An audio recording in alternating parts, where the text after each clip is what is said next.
Hello everyone, my name is Laura and you're watching the Beanbird 2 channel where we talk about testimonies and the goodness of God. Today I want to talk about imitating Christ, emulating Christ, and I have a cute example of my daughters.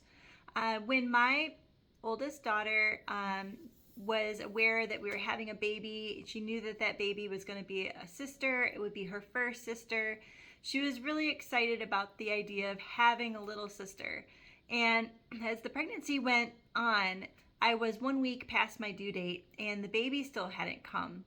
And I remember my little one Ballet saying, "Mom, maybe the baby's not coming because she doesn't like me." And I comforted her and told her that the baby would come when God, had at the appointed time that God had, and that whether or when the baby came had nothing to do with the baby's feelings of acceptance or love towards her, and that, the baby will come eventually, and we just need to keep waiting, and in God's time, that baby will be delivered. And sure enough, she was delivered about 7 days after her due date. And they've had a really good relationship, and I've been blessed to really see them connect.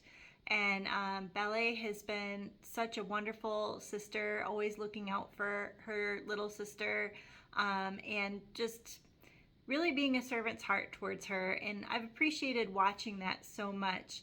And the reason why I share that is because the little sister, whose name is Ina, she's 7, and she looks up to Ballet so much. And Ballet had told me, "Mom, Ina's always trying to wear my clothes or take my clothes, or she'll say, 'Can I have this?' And I told her the reason why she wants to wear your clothes or she asks to have things that belong to you is because she looks up to you so much, and she wants to be like you. She wants to wear what you're wearing. She wants to look how you look, and she's proud of you." And the little one, she really likes to dress alike. Like if they have a dress that's the same, if I buy 2 that are matching dresses, she's always like, "Ballet, let's match each other." And I think it's so cute to see the little one looking up to the older one so much. And I think it's a blessing to see the older one, serving the little one and guiding her in the right ways. And so the word emulate, I decided to look that up because I was thinking about emulating, and I thought, well, what does it mean? Let me just make sure that I'm referencing that correctly. So to emulate is to strive to equal or excel, especially through imitation. And the second definition says to compete successfully and approach or attain equality with.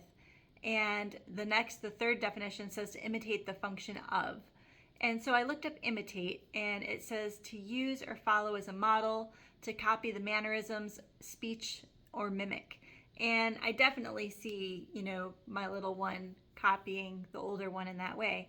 But recently, my oldest daughter learned how to do some sewing, little repair work. I taught her how to cross stitch, so she does that for fun. And I also taught her how to mend and repair things. Well, once the little sister realized that her older sister could repair things, she started bringing her all these things that she wanted repaired.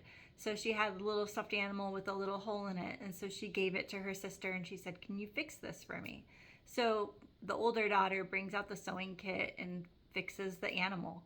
And then that leads to, "Can you fix my dress?" And she starts bringing Ballet all these things one by one, like, "I want you to fix this dress. Can you fix this bunny rabbit?" And just kind of like bringing her things. And she had just really great attitude. She was like, "Mom, Ina keeps bringing me things she wants me to fix." And I said, "Well, she's bringing you things because she trusts you. She believes that you're competent, and she's bringing you those things because she is thinking, if I give this to Ballet, I know that she's gonna fix it."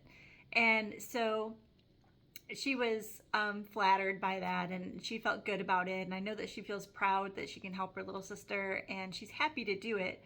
But that brought me to Ephesians chapter 5, verse 1 through 2, where it says to be imitators of God.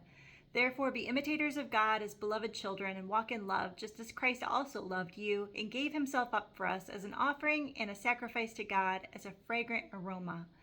And I think about how the little one was bringing the older one all these toys, trusting her. and ensuring that, she knew that she was going to not damage the item, that she was going to make it better. And in a lot of ways, when we come to Christ, we're doing a lot of the same things, right? We go to Christ because we believe he can help us. We believe he's going to make things better. We believe that he can, and he's willing, and he's able, and he wants to. He wants to help us in these ways. And the more that we give to God, and he, helps us or turns things for good, that makes us want to trust him more and bring him more things and say, well, God, can you help with this thing too? Can you fix this? And we start bringing God more and more things because we learn to trust on him and rely on him. And of course, we know that Jesus is the ultimate example, right? So we want to imitate Christ because he's the perfect example. So he's the one that we want to look to and say, well, what did Jesus do? How did he handle this situation? How did he love his enemies? How did he love me? How did he forgive me? And we want to make sure that we're loving people as much as we possibly can, that we're learning to walk in Christ's love, that we're forgiving with Christ's forgiveness, because our human flesh can get offended, we can get hurt, and it can be hard to have relationships with people who see differently than you see, people who think differently than you think, people who are on a different path than you're on. And those things can bring a rocky path sometimes to those relationships. But when we try to love the way that Christ loved and to do it selflessly, to walk in humility, to walk in forgiveness, and just keep forgiving and keep realizing that people, who are believers, we're all going on the path of Christ. We're all on the way to heaven. We are all, walking with the Lord. And sometimes, people are at different points on that path, and we have to get along with one another. And it makes God happy when we fellowship and when we are united. We can accomplish more things. And when we, pray for one another, that's such a blessing. And then just the ways that we serve and help one another, we can pool our resources together and help one another. And that makes God so happy with us and his children when he sees us playing well together and loving one another and forgiving one another. And when we do those things, Christ shines through us. And so, we want to be imitators of Christ. And I love that. So I was thinking about all that, and that was on my mind. So feel free to share your thoughts below, and I'll see you all tomorrow.